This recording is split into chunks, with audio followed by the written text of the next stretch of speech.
Hello guys, എന്നെ പറഞ്ഞാലും ഉഷാറല്ലേ? അപ്പൊ ഞാൻ അത്ര ഉഷാറല്ലേ, കാരണം വെച്ചാൽ നല്ല കലിപ്പിലാണ്. കാരണം വെച്ചാൽ ഞാൻ 3 മണിക്കൂർ യാത്ര പോകാൻ വേണ്ടി പെരക്കാരൊക്കെ വിളിച്ച് 2 മണിക്ക് നീപ്പിച്ച് സമയം നോക്കിയാണ് നിങ്ങൾ കണ്ടില്ലേ. പിന്നെ എന്താ പറയാ, ഇനി എണ്ണ അടിക്കണം, നിസ്കരിക്കാൻ പോകണം, കണ്ടില്ലേ സീയുടെ ചിരിച്ച് കുത്തിറക്കുക. അപ്പൊ സംഭവം ചിലപ്പോഴൊക്കെ പോകണെച്ചാല് അനിയന്റെ വീട്ടിൽ കണ്ട അനിയന്റെ ഭാര്യ വീട്ടിൽ നമ്മൾ പോകാൻ പോകുന്നത് അത് പാലക്കാടാണ്ടോ. നമ്മൾ പാലക്കാട് പോകുമ്പോൾ എപ്പോഴും ട്രിപ്പായിട്ട് പോകുന്നത്, കാരണം വെച്ചാൽ അങ്ങനത്തെ വൈബിലെ പോകാൻ പറ്റില്ല. അല്ലെങ്കിൽ കണ്ടമാനം ഓടുള്ളതുകൊണ്ട് നല്ല വൈബിലെ പോകാൻ പറ്റില്ല. സീനുണ്ടല്ലേ, നല്ല ആട്ടാടുന്നു. സീനുണ്ട് ബാക്കി ഞാനും കുറച്ച് ആടില്ല. അപ്പൊ കുട്ടനാണ് നിർബന്ധം.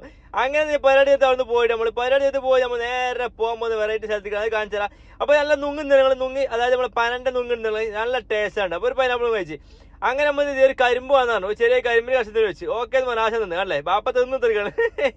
എന്തോ കിട്ടി ഒരു കടിച്ച് വലിച്ച് നിന്നുണ്ട്. ഏതായാലും നമ്മൾ നേരെ ഒന്ന് മമ്പാട് പാർക്ക് കണ്ടോ, പാർക്ക് നോക്കണമെങ്കിൽ കുറെ നിർബന്ധം കയറാണ്. അപ്പോട്ട് കേട്ട് കറക്കി കുലുക്കി നമ്മളെ സർവത്തായി കൊടുത്തിട്ടുണ്ട് സംഭവം. ഏതായാലും അത്ര വലിയ കുഴപ്പത്തില്ല കഴിച്ച് നമ്മൾ വീഗാലും ട്രിപ്പിളിന്റെ ഒക്കെ പോണ മാതിരി വലിയ സംഭവം അല്ല, നല്ല അടിപൊളി എൻജോയ്മെന്റ് കാണാനൊക്കെയാണ്. പിന്നെ നമ്മൾ പോകുമ്പോൾ നല്ല വേവുള്ളേക്കാണ്. ഇത് വലിയവർക്കൊന്നുമില്ല, ചില കുട്ടിക്ക് മാത്രമേ ഉള്ളൂ. അപ്പൊ ലൈക്ക് അടിച്ചാൽ അടിച്ചങ്ങ് പൊട്ടിച്ചാട്ടാ.